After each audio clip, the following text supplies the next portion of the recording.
terceiro maior consumidor de conteúdo do mundo. A gente tem produção, a gente tem público e temos problemas com a exibição, com a distribuição. E aí eu falei, está faltando uma plataforma brasileira para abarcar todas essas obras.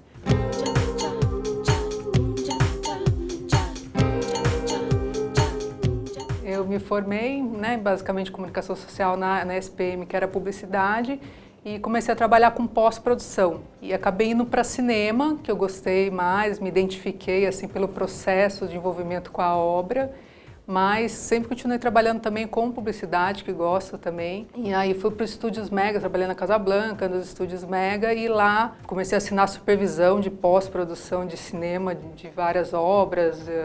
A mais conhecida assim foi Tropa de Elite, Dois Filhos de Francisco. Eu sempre gostei de som também, então fazia a supervisão de pós da imagem e acompanhava o som. Depois tive uma pausa, fui para a Itália, fiz um curso de especialização em cinema, história da arte e aprendi italiano. E quando eu voltei comecei a trabalhar só com som e abri minha produtora uns anos depois, que foi também um projeto assim, desafiador, porque não existiam mulheres, difícil ter mulheres que encabecem uma produtora de som, que tem esse espaço. Então, com a ajuda de outras mulheres produtoras de imagem, que eu consegui começar a trabalhar, fazer essa pós-produção de som para elas, para as produtoras que também eram encabeçadas por mulheres. E nesse período, como eu sempre acompanhei o cinema sempre teve muita dificuldade em janela de exibição. Então aí que comecei a eu sempre fui em busca muito dos porquês, Então a minha produtora ela consolidou também, porque eu nunca deixei de trabalhar com publicidade e com cinema. Então quando o cinema tem algum problema, dá algum enrosco com o governo, com editais, com incentivo, tinha publicidade para conseguir fazer a roda girar e vice-versa. E as duas modalidades, uma empresta um pouco de um know-how diferente para a outra, A publicidade ela tem a agilidade, a rapidez na criação, e o cinema tem todo o cuidado com o trabalho com som. Uma projeção em uma sala de cinema envolve um tratamento de som muito mais trabalhoso, muito mais aplicado. Então acho que os dois lados também conseguiram balancear, e eu fiz uma produtora meio híbrida nesse sentido, que também era uma novidade, não tinha assim produtoras ou era focada em cinema ou focada em TV.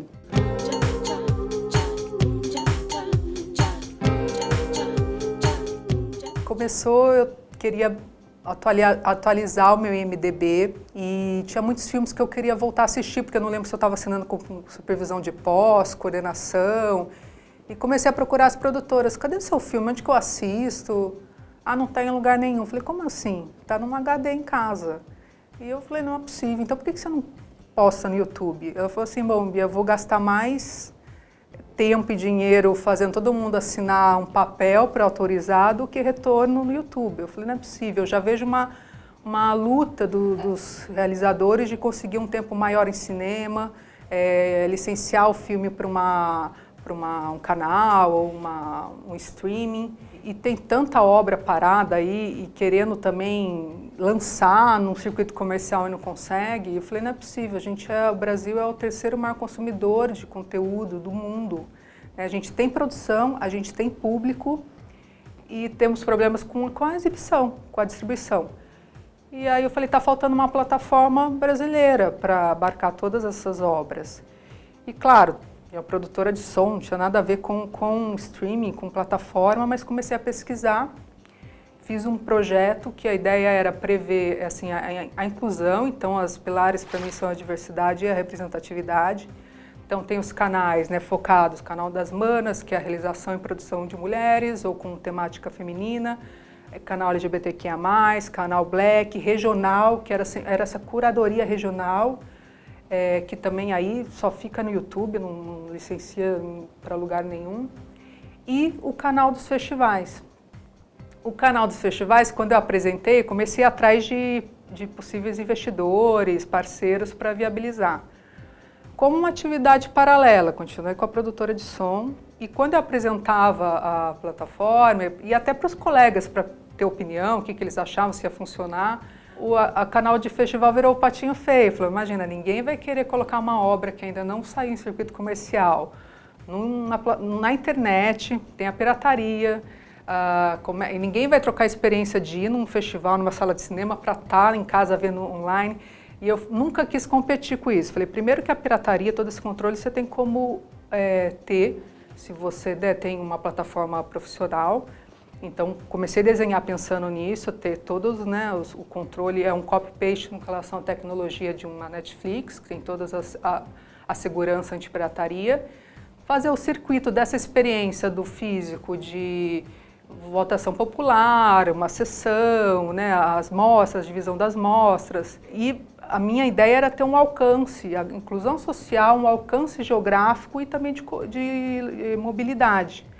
Porque eu adoro festival, mas eu consigo ir no máximo 1 ou 2 por ano fora de São Paulo. E eu ficava super curiosa para acompanhar os outros. E muitos sites eram desatualizados, você nem sabia que filme tinha passado. Queria ver a abertura, encerramento, queria ver a premiação, você só via no Gramado, né, com a parceria com a Globo. Alguns que tinham parceria com o Canal Brasília, que parceria com o Canal Brasil. Então, só esses grandes, e mesmo assim eram, né, pílulas, ou na internet, ou na TV, mas muito pouco. Então a ideia era fazer esse festival online que permitisse também a transmissão desses eventos. A gente ia lançar em 2020, então a gente estava fazendo a curadoria desses catálogos, e quando veio a pandemia, todos os festivais ficaram sem saber se iam pular a edição, onde iam exibir, e a gente já estava com todo o sistema pronto para oferecer. Então, o primeiro festival que fez com a gente foi o Kinofórum, que eu também trabalho, já apoiei, por várias empresas que eu passei, eu já apoiei de alguma maneira. Então, acho que há 20 anos que eu acompanho o Kinofórum, e a Zita apostou, assim, a gente é muito grata a ela, que ela apostou no projeto. Ela foi a primeira a fazer esse circuito do festival online com a gente. E aí foi um sucesso e todos os festivais vieram.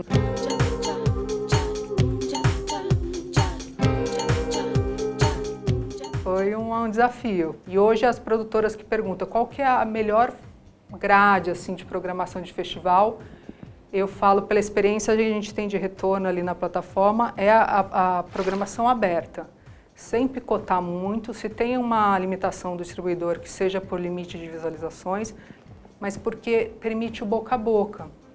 Então, e também permite que a pessoa não perca a programação. Quando era muito picotada, a gente sabe que aquele festival vai estar acontecendo na semana de 2 a 9. Você fala, 8 é sábado, eu vou assistir no dia 8. Aí você chega para assistir no dia 8, o filme que você queria ver passou na terça. Então ninguém pega a agenda, a programação, a nota, a gente fica na cabeça, assim. Então, muitos tinham essa frustração de, na hora de ir assistir o filme, falar, putz, não está mais.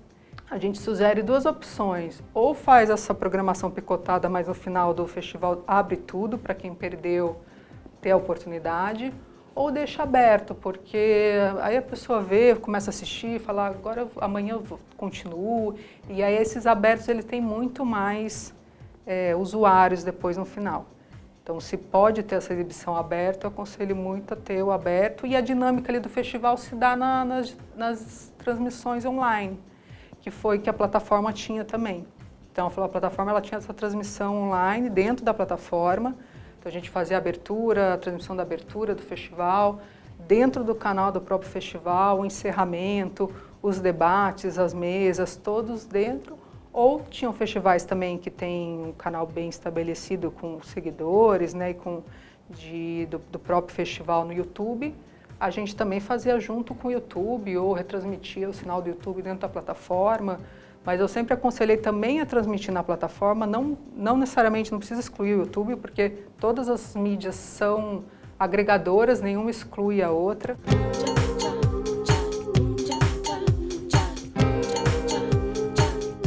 Para agora os catálogos, a gente vai fazer uma versão que é o pay-per-view, porque muitas obras estão paradas, né, que foi lá do início da ideia. Então a ideia a proposta é esses produtores trazerem as suas obras e ter de alguma forma uma remuneração justa, quem quiser assistir. Assinatura a gente não vai fazer nesse momento, porque para você segurar um usuário, né, fiel ali na assinatura, você tem que sempre estar com muitas novidades e ter esse comprometimento. E a gente ainda não tem toda essa equipe para ir atrás e ficar tendo essa rotatividade tão rápida para segurar uma assinatura. Então a gente vai está fazendo pay-per-view ou obras abertas também, que alguns documentários ali são abertos, que até mesmo pelo caráter da obra ele não pode ter um custo. E dos festivais, alguns festivais também, durante essa experiência de 2 anos e meio, fizeram fechado. Só que não teve um retorno tão bom assim, porque já é difícil, até mesmo no físico, você conseguir cobrar e ter. O online ali, eles ficaram bem resistentes a essa cobrança, mas é uma ferramenta que existe na plataforma. Você pode cobrar para entrar no canal, você pode cobrar só para uma obra.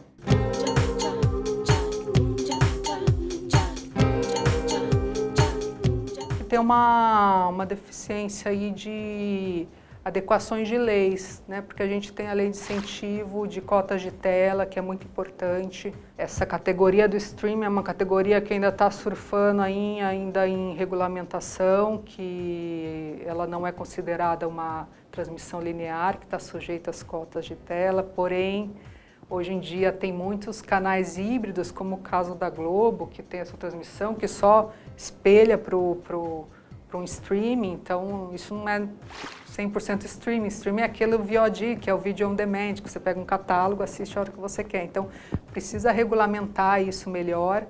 E o cinema, nesse ponto, o que eu acho que ainda é deficitário, porque tem as cotas, a obrigatoriedade de ter os filmes brasileiros ali. Porém, as salas de cinema, elas são privadas. Então é óbvio, né, que elas não vão, elas têm a cota que ela precisa ali ter, mas ela como uma empresa privada, ela não vai deixar de ganhar no Homem-Aranha, né? Então acho que precisa ali também existir um investimento, uma parceria do governo para poder ter mais abertura para a obra brasileira, porque é evidente que ele vai investir ali, dar um tempo no que tem um maior retorno. Então, quanto mais abertura também a obra brasileira vai ter mais retorno, né, se tiver visibilidade. Então, o que eu acho também que muitos entendem erroneamente, falam assim, o produto brasileiro tem menos obra de sucesso que os Estados Unidos. Não é verdade, na verdade é uma questão de proporcionalidade. Enquanto eles estão lá produzindo 1 milhão de obras, a gente está produzindo só 200 por ano. Então, claro que dessas 200 vão ter 10% que vão ser excelentes, como lá também. Só que lá os 10% é muita coisa. E disso vem só as coisas boas para a gente também, né? A exportação é das melhores. Então, por isso que a gente tem essa visão errônea. A gente tem muita coisa boa aqui sendo produzida, a gente tem que ter mais incentivo para ter mais produção.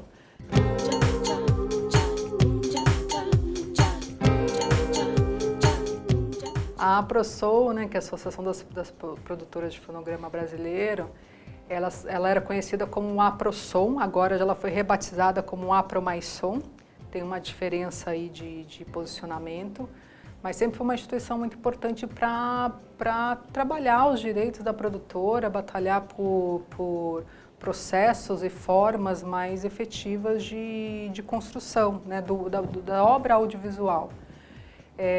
Então, os 2 anos ela tinha, como a APROSOM, ela tinha perdido força e aí os maiores produtores, né, de fonogramas publicitários se reuniram e resolveram reerguer com o nome APROMAISOM, que a gente está junto com a APRO, que é a Associação dos Produtores, né, de Imagem, e que é muito importante essa parceria. Então, a diferença agora dessa nova fase é que sempre foram associações que andaram, de certa forma, paralelas independentes, e, na verdade, a obra audiovisual ela é um casamento das duas coisas. Então, muitas leis, formatos, se aplica na imagem, não se aplica no som e vice-versa. Então, a ideia dessa ressurgimento aí da associação é a gente conseguir reconstruir um processo que funcione para os 2 lados, que sejam realmente complementares e seja visto para toda a cadeia de comunicação, para as agências, para os anunciantes, né, para os fornecedores,